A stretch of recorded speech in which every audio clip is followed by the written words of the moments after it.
definitely takes about a lot of Exactly how it's supposed to work.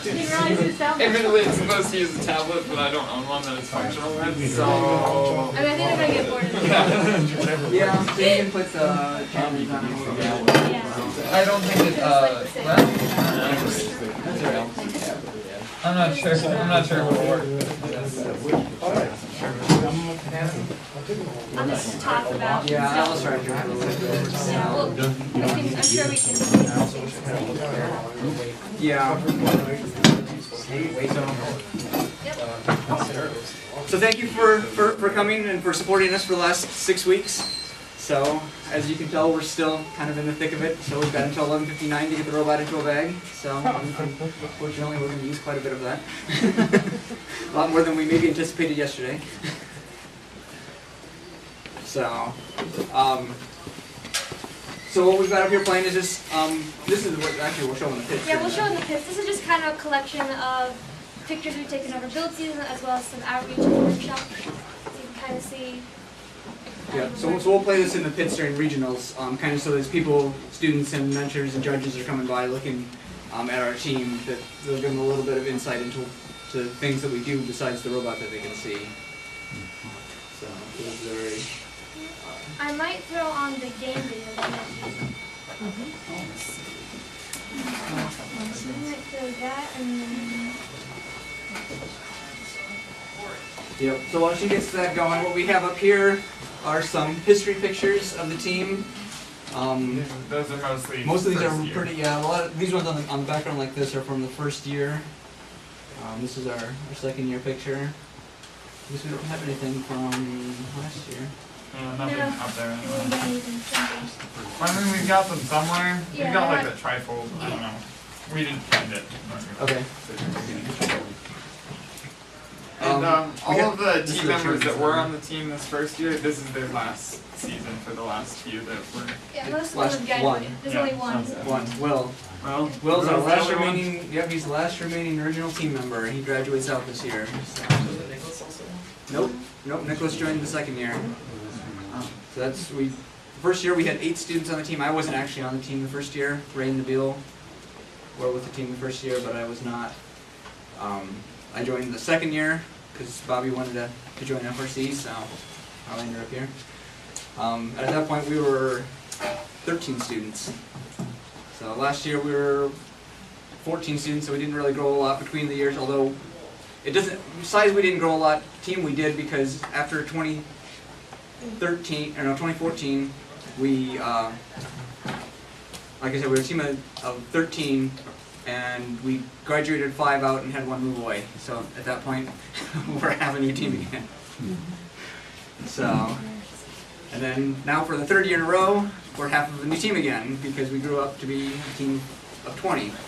So we're on a good path. 20 is about a good number, probably 20 to 25 is going to be probably the sustainable number for this team. But like I said earlier, thank you for all of your support. Having your students come up here, we know that it's a lot of commitment to get them up here every night, or as many nights as they could up here. But it really, once we get the robots ready and we can show you what we've accomplished this year, you can see through the, well, she's got the animation up here, but as you go we put that video back up there, you see what we've done. You should be really proud of these students. So they've built 2 very good robots. And also up there we've got the papers there are our Chairman's Award submission essay, written entirely by team members.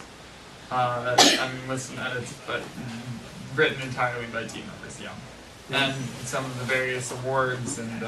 Yeah, so this is something we started last year with some awards given out, and we'll have a kind of a wrap-up dinner, potluck kind of thing in the spring after we get through competition season.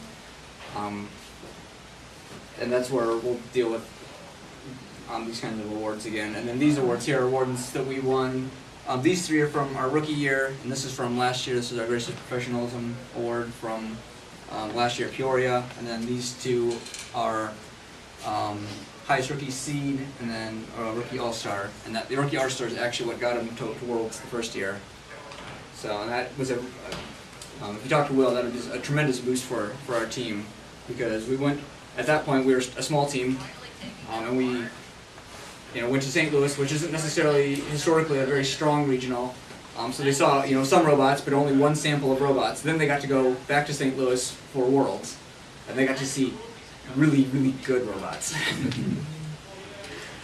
So that was a really, it gave the team, it was a little bit of an eye-opener, but also gave them, the idea of what they could accomplish. And I think that really set the vision for where we're going. They want to get back to Worlds, and having been to Worlds once, they now know what it means, or what it takes to get there. As a team, if you don't get to Worlds, you kind of have an idea. It's like, okay, these are the teams we see winning regionals. This maybe is what you need. But, you can be a good team at a regional and not be a good team at Worlds. And this year, Worlds is in St. Louis. It's the end of April, like last weekend. Last weekend of April is Worlds this year. And So it's always the last weekend in April. It's generally next year they're going to Houston and St. Louis. Do you know which one of those will we be going to? I do not know where we would funnel into that. So starting next year, 2017 season, they're actually splitting Worlds. There will be 2 World Championship venues. And the idea is to get more teams, as they keep growing. I think last year it was 400 teams. This year I think it's 600 teams eligible for Worlds. It's crazy. So, and also this year, for the first time, the Governor STEM Alliance is going to be sponsoring teams in Iowa, started by high schools. We're going to see a massive boost just from that here. Yeah, we suspect we're going to see. We already know that there's going to be another team on the west side starting. I was going to apply for the grant and see if they can get the funds to get started. So yeah, that's coming. But in 2017 there'll be 2, and at that point I think there'll be 800 teams going on to Worlds at that point. And then I think 2017 is the last year that it's in St. Louis, and starting in 2018 it's going to be Houston and Detroit. Yep. Yeah. I just watched the video today, so. Yeah. So, like I said, 800 teams, and what they do at Worlds, that's Worlds for everything. So, there'll be FLL, there'll be FTC, there'll be FRC, all of those teams are there in one venue. They all qualify. FLL is kind of funny because not every state sends people, and maybe now as they make it bigger, maybe they will make more FLL teams go up to Worlds. But you could win the state competition for Iowa and not go on to Worlds just because they only pick, I think 25 or 30 states that get to go on to Worlds just because of, like I said, there's 600 FRC teams and I don't know how many FTC teams there, so just venue space is kind of crazy. Don't go on vacation in St. Louis the last week in April. So, okay. Yeah, go ahead and play the video. I know we showed this at kickoff, but this will just be a little bit of a reminder of what our goals were for the last 6 weeks. Yep, go ahead.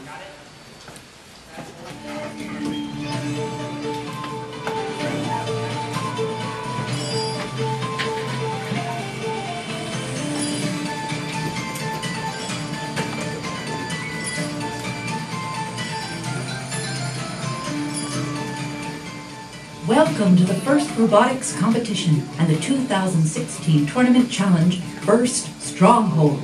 The Alliance quest is to breach the opponent's defenses, known as the Outer Works, weaken their tower with boulders, and capture it. The low bar in position 1 is permanent. The defense in position 3 changes periodically by audience selection.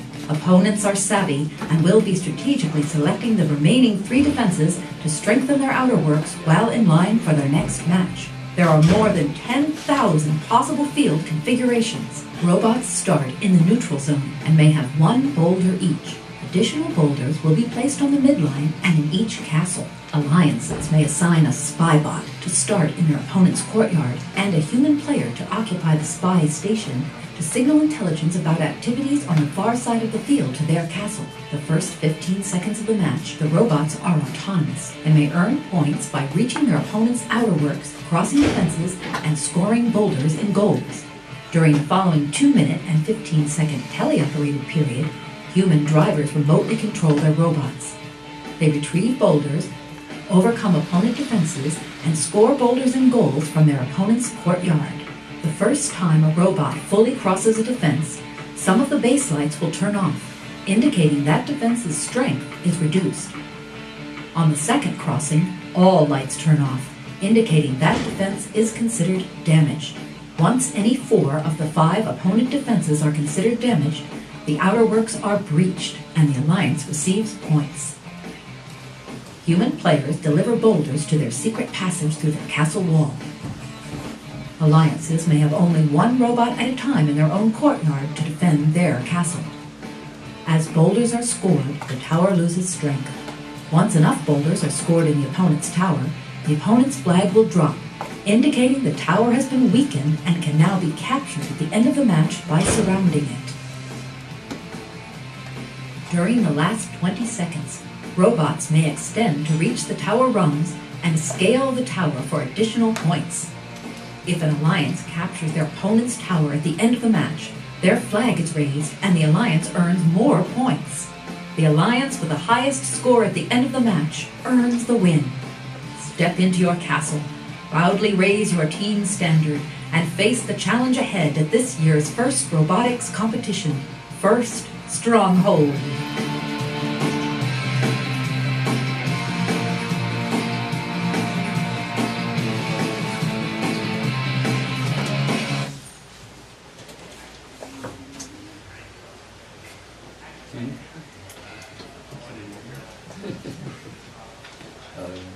I'm not sure if that's Yeah, well, I'm trying to think what else. I've got the chairman's video up. You want to show that? Oh, Yeah, that's not a bad idea. Yeah, we can show that. So every year we apply for a award called the Chairman's Award. And that's what this essay up here is Yeah. about. So the Chairman's Award is actually considered a higher award than winning the regional. It's given to the teams that embody the ideas and the goals of First and how they bring First out to the community and bring, so how do they get those values out into the community, and how do they extend First into more stuff, helping FTC teams, helping FLL teams, but then just helping the community in general and being good stewards of the community. So the first 2 years we had to apply for that because we got a grant from NASA, and that's a requirement of that grant is to apply for the chairmans. It's kind of funny that, as a rookie team, the NASA grant requires you to apply for chairmans because as a rookie team, you generally have no chance of winning it because you just don't have the experience. But it gives you the idea of what's behind that award. So then, the few years down the road, you know what you're trying to do in terms of, you're not just focused on the robot, you're focused on also extending First in the community. So it's a good thing, even though, like I said, the first couple of years you really have no chance of winning it. It still kind of gives you an idea of what you're shooting for up there. And like I said, Chairman's is actually considered a higher award than winning the regionals or even winning Worlds. If you win Chairman's at Worlds, they consider you what they call a Hall of Fame team, and that kind of gets you a special recognition at that. You become, to win Chairman's at Worlds is a very high bar to get to. And there are questions on the essay submission that are especially consider the last 5 years. That's every year and then some for our team. Yeah. And we'll keep submitting them until. Yeah, and I think we're doing a good job of getting First out there. We have students who are involved in FLL and FTC teams, and not just, we have, for FLL obviously can't do both, but, they're mentoring FLL teams, but they're helping, with FTC teams, not just participating in it, but helping them mentor as well. So, that's how, some of the things that we're doing in terms of getting out there. If they start new teams in the Des Moines area, I'm sure that we'll be over to those teams figuring out how to help them get their feet underneath them. So. We recently helped out a team from Nebraska that came to visit us and saw a lot of how we operated. And Yep. yeah. You want to play a video? This video is quality. I did, I edited.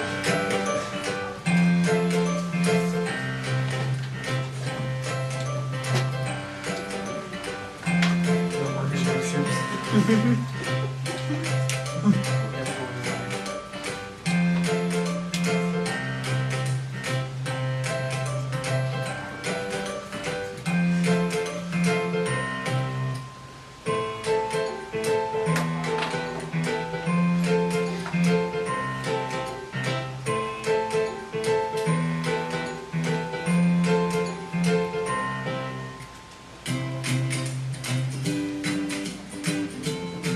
mentor our team ASAP because it's an opportunity that I wish I had when I was in high school, and I can only imagine where I would be had I had such an opportunity.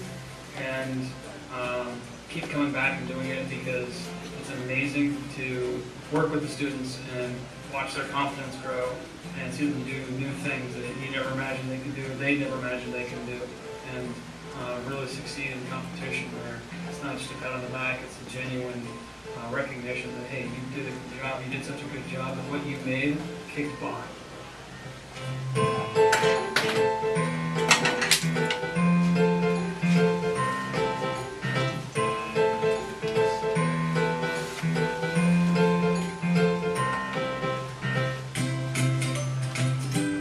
The truth is, I can't imagine myself with any other team other than ASAP. I can dream about how other teams might do something different, but all in all, I can't imagine any place being better than Team ASAP 4646.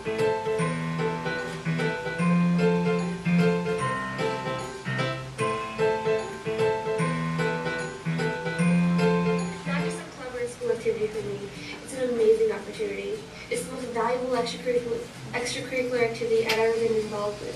I get to learn so many different skills. I get to meet with them. I get to work with amazing, passionate, dedicated people, and I get to learn so much while having a lot of fun.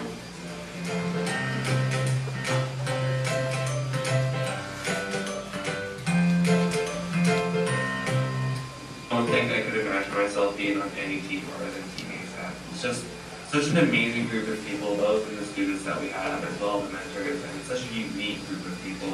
It's really an experience that you can't find on any other FRC team, and I definitely would not trade my experience on Team ASAP for anything.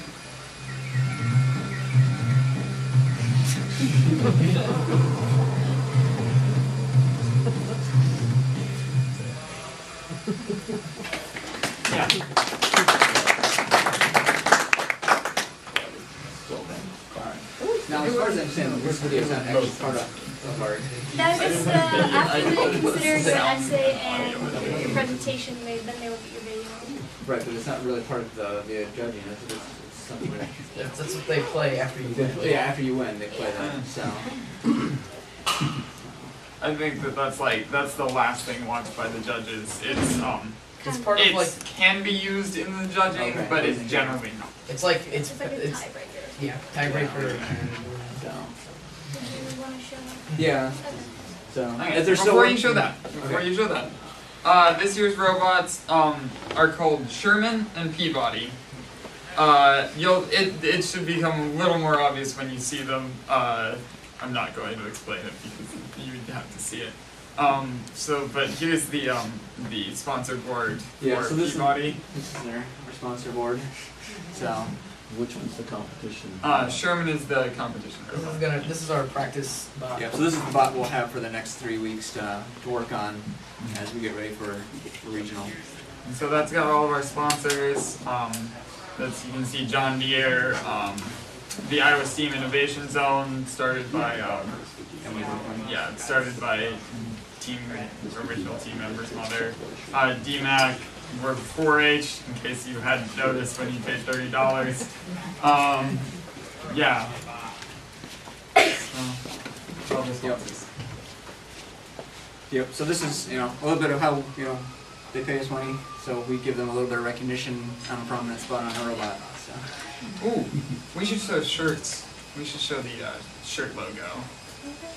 That's You have that available? That's another thing. I've got it. So I guess speaking of shirts, if you do want a team shirt, we still have that out. We're gonna probably get to ordering the shirts by the end of the week, so the next day or two. If you want to fill out the form that we sent out with For shirts or for There jackets? are There's two two forms. things going. Yeah, there's two Oh. forms out. The first one was for the team T-shirts. So similar to last year, we'll have the students will get T-shirts as part of being on the team, but then we opened it up to parents to to be able to support the team. They can purchase shirts as well. Yeah. So here's the shirt. The gray. It's actually going to be heather gray, which I don't have. Yeah, it's essentially that color. And that's our logo. It sort of fits in with the medieval theme. And it's very similar to what's going to be on our standard, which I don't have a copy of. But the standard, they mentioned it in the video, that goes above the driver's station at the competition. That's not the latest one. That's not I think the latest one. I think that's the that's the two color. Yeah, no, there's one where we put a little bit of space between the. Oh, yeah, you're right. It's not the latest. There's also some space between the letters and stuff. Yeah, I don't think we I thought have it the would be better latest. to draw the ASAP out if we put effectively some clear so the gray will show through in the middle. I don't have it. Okay. Alright, that's fine. Yeah, and then the other thing that we were had an opportunity on is to get some fleece jackets made up for the students. Unlike the T-shirts, those will be a student expense if they care to get one. And they will be permanent. It will be just the team logo. So that one will just have the team ASAP on the left breast, and yeah, it'll just be the black and green logo. Trust me, the students will appreciate fleece jackets when we do stuff in the winter. Basically everything we do is in the winter. Pretty much off season. Oh boy. Yeah.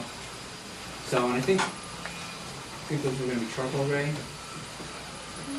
Medium, about a medium gray. Yeah, Extra so medium gray.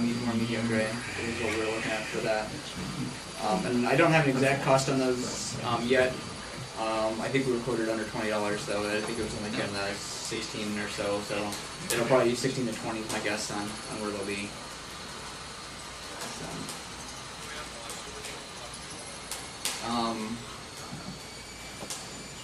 I'm still stalling. So. Yeah. Does anyone have any questions? I think it would be. If anyone has questions about what's going on, what we were doing the last 6 weeks, how the 6 weeks go. So is Peabody the same as Sherman? Yes. And I understand Sherman is getting bagged up tonight? Yes. And are they both at Peabody's the same actually- level of being completed? They will be in about 4 hours. Peabody is Yeah, but actually to be precise. mostly made out of steel. Or no, Peabody is Peabody is mostly made steel. out of steel. Which is because that's like the stuff that we had to work with when we were making the first robot, and then we got our stuff in from quality. And so yeah, that's the main difference. So Peabody weighs a little more in this.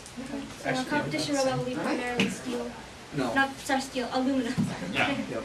Aluminum. Oh yes, like Yeah. a quarter of an inch. Yeah, there's about a 9-pound difference between the two robots right now. Oh. Well, that's because of a lack of electronics. No, we weighed them at the same state and they were 9 pounds different. Okay. So, and mainly because one's steel and one's aluminum. Right. Question. Yeah. Did you pass your little mock inspection yesterday? We did. Yep. I think there were a couple of things that we needed to look at, and they're taken care of today. Fixing stuff with our bumpers. But Other than that, yeah, we found no major issues, which we didn't expect to. So. And then what did you guys learn from Sunday as far as you're up in Cedar Falls and there are other teams doing their thing? Well, as you can tell, we are doing some stuff to our robot. It wasn't perfect in Cedar Falls. The scrimmage was definitely a really good learning experience, and has definitely been in the past as well as this year. They had a full-scale field. Here, obviously, we don't have enough space nor the resources to really build a full-scale field. We can also see how well we can work with other teams and kind of get inspiration from them. Yeah, it was interesting to see the other teams' robots out there as well.